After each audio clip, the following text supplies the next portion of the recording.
Your host Shady Sherls. Follow me on TikTok, Instagram, everywhere. There. Anyways, let's get it started. I'm using the Astrologer's Apprentice cheat sheet. You can find this on Google. If you hear me say some misspells of words, just follow it through, bitch, because I have Chiron in the third. So don't worry. Also, I'm going to show you how to find your own natal chart here on AstroSeek. You go to birth chart. Online calculator is going to come up here. Actually, I'll show you that step because apparently 1,000 people don't get that. So let's go there. It's going to come up here. You put your information in. If you do not have your time of birth, whether your mother guessed it and you want to use her time of birth that she guessed even though she was having a baby that day, that's on you, whatever. I'm going to put unknown for those that really don't have it, and you're going to get these symbols right here. Every one of these symbols represents something. It has every zodiac sign. There's 12 of them. Look at over here where we have a legend. Okay. Also, if you click the legend, you can also get a description over here if you want. But let's say you don't. Let's use our cheat sheet, right? So first of all, I'm going to read down these planets and we're going to just skim through them quickly. I'm going to give you an example using this natal chart. Okay. So first of all, let's do sun. You can hear me use families. Just hear me out. If you hear me say family names and stuff like that, just write that down too, because you're going to get that information. So first, the sun is our father, our leaders. Leadership, whether it's our father figure, whether it's our boss, okay, how we lead the crowd and what way we showcase our expression of our leadership. Our ego, willpower, creativity, can't say that word, basically means your health, how good of health you have, depending on to your aspects to your sun can kind of tell me that. Your spirit, your purpose, your identity. So that is one thing about the sun that's cool. So when I look at your sun over here, I should find out more information, right? So for instance, in this example, really quickly, you see sun is at 12 degrees. For those that don't know what the degrees are, this is a Pisces degree. I also did a TikTok on that. You should know the degree, whatever. So this I would interpret it. First, I would find Libra. It says Libra is ruled by Venus, diplomatic, other oriented. When they say other, they mean Libras care about relationships or the other person. They're peace loving, refined, flirty, indecisive. Then they mention Venus. I'm going to go read Venus. Affections, attractions, aesthetics, desire for beauty, balance, values, and harmony. So that's what a Libra shows me. Now that I know, but me knowing my dad, 12 degrees, which is a Pisces energy, escapist. My dad married a lot of girls and dated a lot of women. He was a womanizer, but that's personal to me. But if you want to interpret it that way, that's how I would tell you to read your chart, if that makes any sense. So let's keep going. So the moon represents your mother figure, your home, your emotional responses, habits that you do subconsciously without realizing. Remember, the moon rules one half of your brain anyways, is your emotions, right? One half is logic, one half is emotional. It's your feeling, it's your sensitivity, it's how you nurture, it's the type of things that you find comfortable. So I hope that makes sense, okay? Then we going on. Mercury represents your siblings, okay? Gemini is more of like your kind of like a sibling, more like a twin, right? Even your neighbor could be your like your rock too. While Virgo represents more workers, cousins. So if you have more Virgo or Virgo degrees in your chart, it would represent more of your cousins, your type of work, the Virgo things in life for you, whatever Virgo rules in your chart. So Mercury is the other logical side of your brain. It's rational mind, thinking processes, all forms of communications, local travel, transportation matters, okay? Like your car. So the third house tells me that. Then Venus, like I said, we already read that. Mars is aggressiveness. Mars rules the boy sibling. Sometimes I can also read more energy about your dad. Also, Mars represents boyfriends for women, and how men express their masculine energies, right? So is your assertiveness, initiative, independence, is your entrepreneurship, pioneering, how you are competitive, how your anger displays. So I hope that makes sense. Cereza, that's a series. I don't know what the fuck it's called, but I call it Cereza. Anyways, this is a point in the chart you barely see it. It really represents the mother-daughter relationship. I've seen that work as well. But it's also apparently is harvest that you can do, things that you grow, basically meaning the kind of things that you focus your mind on, if that makes sense. So harvest, fertility, abundance, and nurturing. Okay, Jupiter in the chart is going to represent your elders, specifically also some details about your dad or the belief system that you learned from your dad, religion wise as well. Also, it represents the elders, so you can also read your grandma from there or the elder sibling. So just FYI, okay? Jupiter is the growth, your philosophy, higher education, long distance travel, and communications. So remember that. Saturn is a planet of karma, time lord. It is your karma. It in the chart. So when you look at it in the house and the sign that is in, it can represent. It can explain that for you. Um, yeah. So, what is Saturn? Saturn are structures that you build. What kind of things that you build upon? Like for instance, it could tell me some of the things that you build in school or did, right? Definition, your limits, your restriction, the responsibilities that you've had in your life or the challenges that you've had, the house that it's in, how far away is from your son, organization, authority, maturity. It also tells me about your elders too, like grandma. So that's kind of cool. Chiron is also part of your wounded healer, things that hurt, healing, innovation, and teaching. Chiron also fixes things. So I've seen that as well. Anyways, keep going. Uranus right here. Uranus kind of, I've seen it represent your uncles and aunts in the chart, also your entrepreneurship and friends. Okay, it is also the house where you are willing to be risky in. Okay, so Uranus is the unusual, the unexpected, uniqueness, individuality, your revolution, reforming. So those are generational planets. You usually see transits like that come into effect as the older we get. And every kind of decade, we kind of see the transition of that. I don't know if you've been seeing it, but I kind of noticed that. So I hope that makes sense. Neptune, we have imagination, the psychic sensitivity. Now, Neptune, I've seen it represent our part of our beliefs. Part of it also represents pictures where things have been kind of where you let go of, where you're Neptune kind of also represents sometimes big like dreams coming up, like certain dreams or that kind of come into fruition. I kind of see that happen. Depending on what your Jupiter is in your chart, it could give you more details on how Neptune will play out. So, but it overall is your imagination, psychic sensitivity, your confusions is a generational thing. You also see that happen health wise, kind of. So, want to keep that in mind. Fears, spirituality, and the arts that you're into.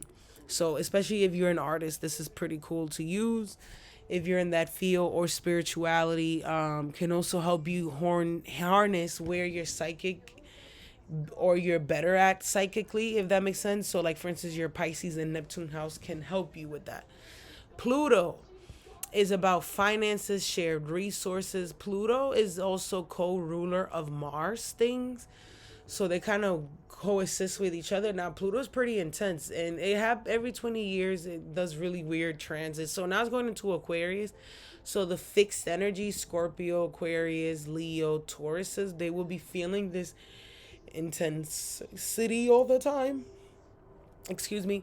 So, anyways, finances, rebirth, afterlife. It's also changes your sex. It's also things that you transform or endings. So when that usually happens, now that it's going into Aquarius, we will see that more in February. So keep that in mind. Iris is another point. I really use it for the lot of Iris or something like that. If you're looking at your zodiacal releasing, I don't really use this, but it's supposed to be chaos, discord, strife, and rivalry. Again, it's just an asteroid. So let's read through these signs really quickly. The signs, starting off with Aries, is ruled by Mars. Okay, so that's important. That means that Aries and Scorpio, which is also ruled by Mars and Pluto, kind of coexist together in that notion of transits of Mars. Okay, So what is Aries? Enthusiastic. Number one is very outgoing, self-centered, energetic, pioneering, because they're number one, and assertive. First of all, and they have very good gut feelings about things. Aries, they know when to strike. Taurus is the ruler of Venus. So again, Taurus is in Libra with the transits of Venus, kind of coexist together in the notion of that.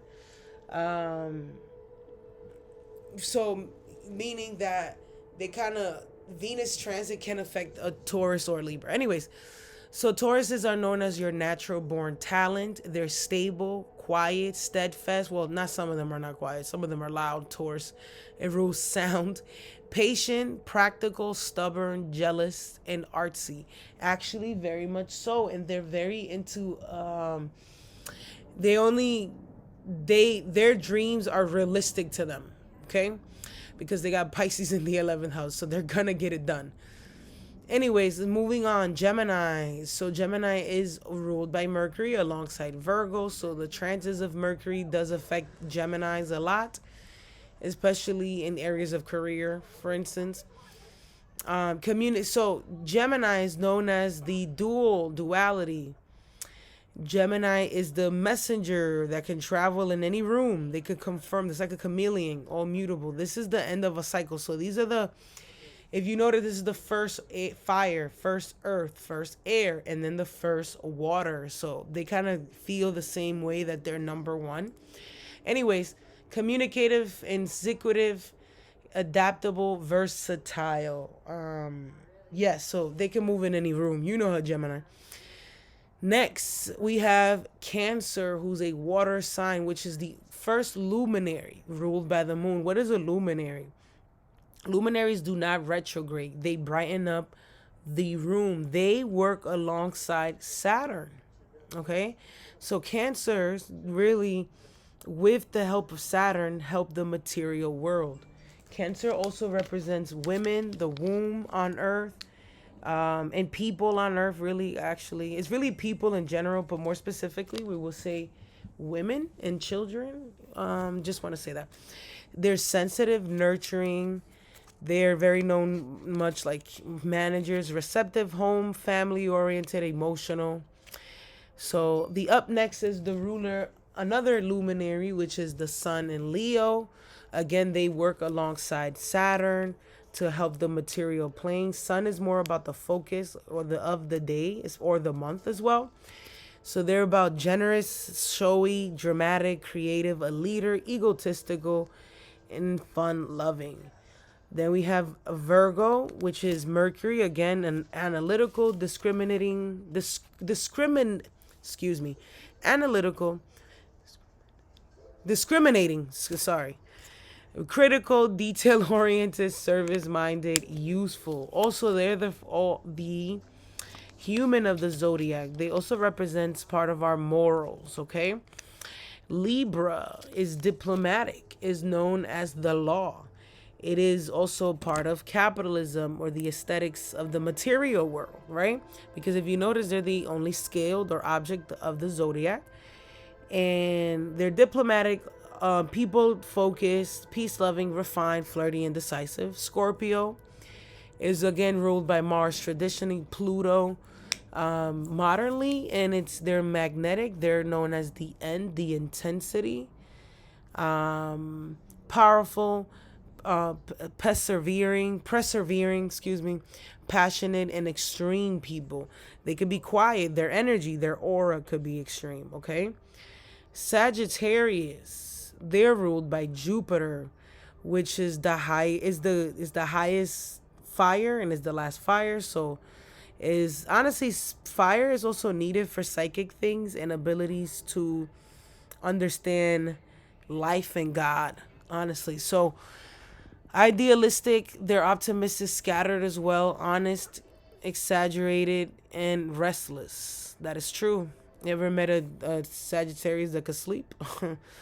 Capricorn, they're ruled by Saturn. They're ambitious, responsible. They're known as the structure as well, economical, efficient, disciplined, and insensitive.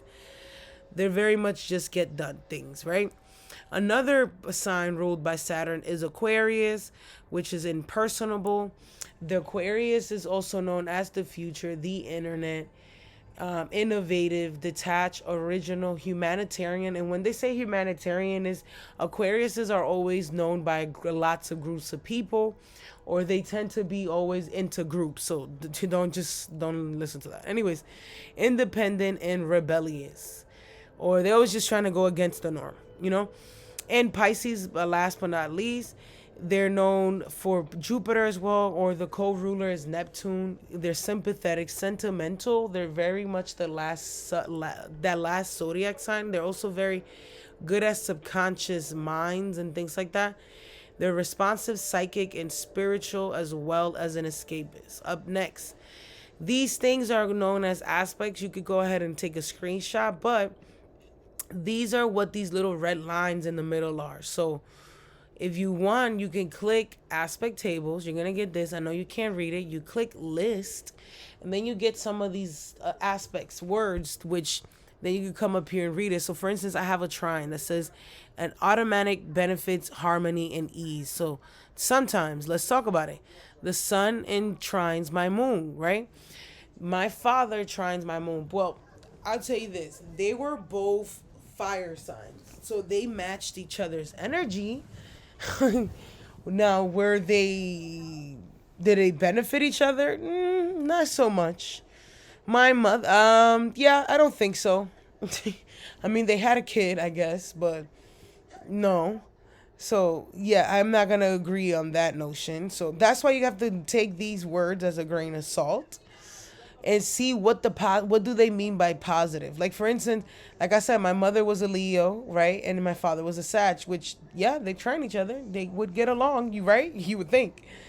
So, up next, let's see. For instance, now I have Sun square Uranus. So let's go to read the square. So the square says a conflicting desire and inner struggles to lead action. So if I go back, the Sun squares Uranus. And if I go look at those words together, let's go. Uranus is the unusual. The Sun is the leadership. Now I've been leader to unusual jobs. Like I've been security. I've in like it's on catching people stealing. That's kind of unusual and different. And I also wanted to go to school for engineering, which is innovative, right? And I'm doing astrology. So basically, yes, you could take it if you want to read it that way. So sorry, I was moving too fast. Again, conjunctions are when things are together. Let's see if I have one. Conjunction, yes. So Mercury conjoin my Mars. So let me show you how that looks first.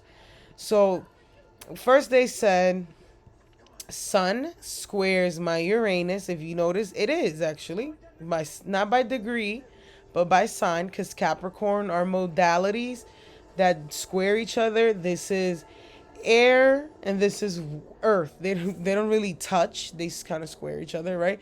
So anyways, then I had conjunction of Mercury, which is the symbol, and Mars right here, which means they're very next to each other. Look, they're very close to each other, 5 and 6, right? So if I go look, conjunctions mean powerful emphasis, strength in the sign. I agree. I went to school for engineering about electrical, which is a source of power in a sense, because Scorpio rules power, and that's what I went to school for. Mercury is learning. I've had boyfriends that worked jobs like this, powerful jobs at one point, or intense jobs. How about that? Okay, so that's one thing if you want to put it together. So that's an example, whatever. Quincunx is when you add other lines. But anyways, that's if you want to keep reading it. That was just an example. So up next, modes. Let's read that. So we got cardinal, fixed, and mutable. So cardinal is the beginning of each season, which is, if you think about it, is April, right? July is the beginning of spring. July is the beginning of summer. Libra is the beginning of fall. Capricorn is the beginning of winter. And we repeat it, right? It is also active, energetic, dynamic, initiative, and thrives on crisis. Mind you, crisis is known as Scorpio. So if you think about it, Scorpio is the like is the inner houses that they always feel. They always. It's true. That's a fact. I'll tell you the fucking truth. That's a fact. Anyways, fixed signs, which is the middle of each season, continuing this fire.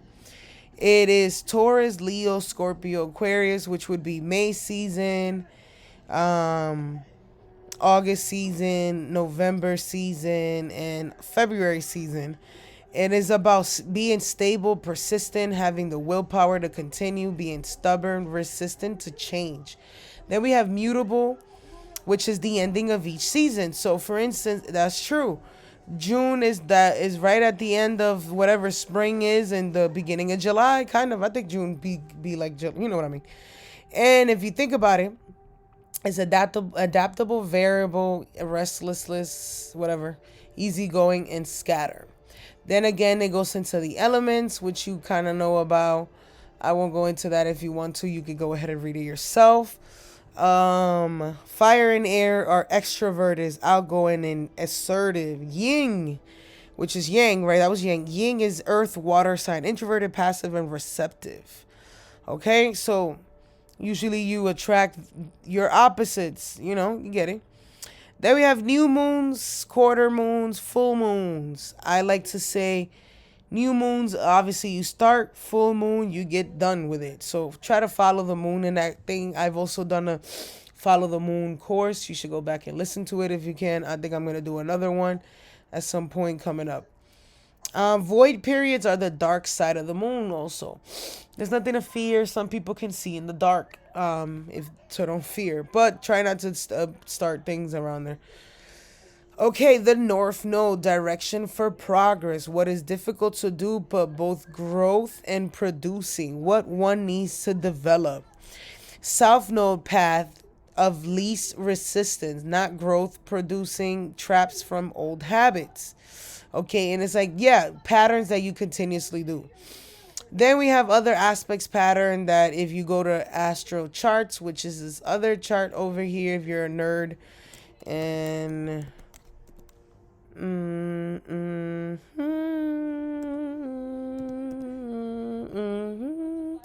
there's another website. They'll be able to provide you with that, but those are fingers of God, grand trines, but you could go ahead and do that. I actually start using Vedic stuff, so I don't really use that. Now let's talk about the houses really quickly. So these are the 12 houses. They're different areas of life, what they're associated with. If you want, you could again find this cheat sheet and read it to yourself. I will not be going into that because that is a whole nother fucking 30 minutes. I will save it here. And I'll probably do another video for that and another one. Thanks. If you do have your time of birth, so go ahead and put your time of birth in here.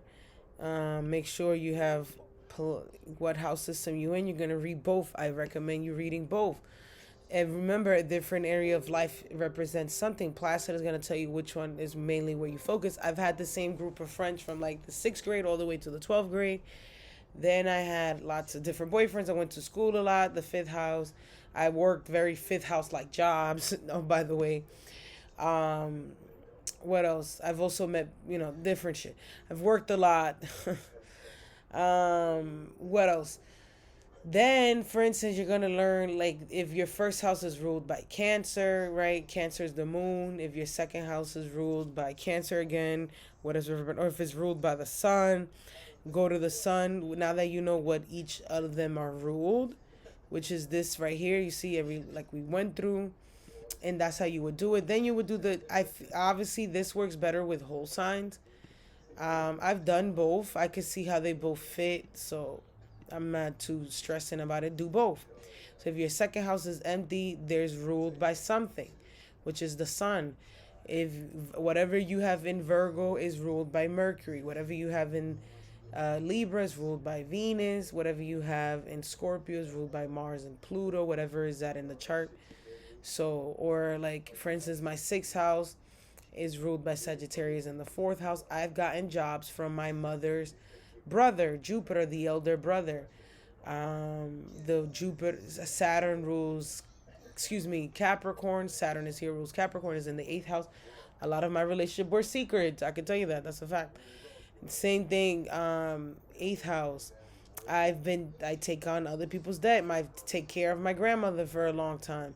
Pisces is ruled by Jupiter. I have jobs, investigative jobs. I've worked at parties, clothing stores. Anyways, I'm always the boss or working next to the boss. It don't matter. Aries is ruled by Mars again. Where is that at in your chart? The Taurus is ruled by Venus. Gemini is obviously blah blah blah. Again, Uranus and Neptune is generational. A lot of people that watch me and are Sagittarius, Uranus or Neptune, they have a relationship with religion, with cultural differences. Their elders may have done things to them, lied to them. Some type of higher knowledge experience. They're always in school for some reason. Uranus and Scorpio, they're very stubborn. They're always in debt. They are always going through drug stuff.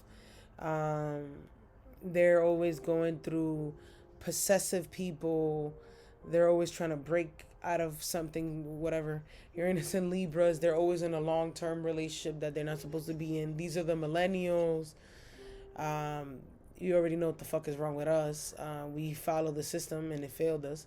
Uranus and Aquarius, they want to be different really bad, even though they're not. They're just following the same thing we are. And is opposing Leo. Remember that every symbol is opposing the house or is affecting that house. Okay, so if your Mars is in one house, is opposing the other house. If your Sun is in the fourth house, is always applying its energy there. My dad worked for himself. My mom kind of worked for herself. My siblings are in a different country. Whatever. Anyways, you can understand what I'm saying. So remember that. They're always opposing each other, and every house that's empty is ruled by something, and it'll come with its aspects. Okay, so I hope that makes sense.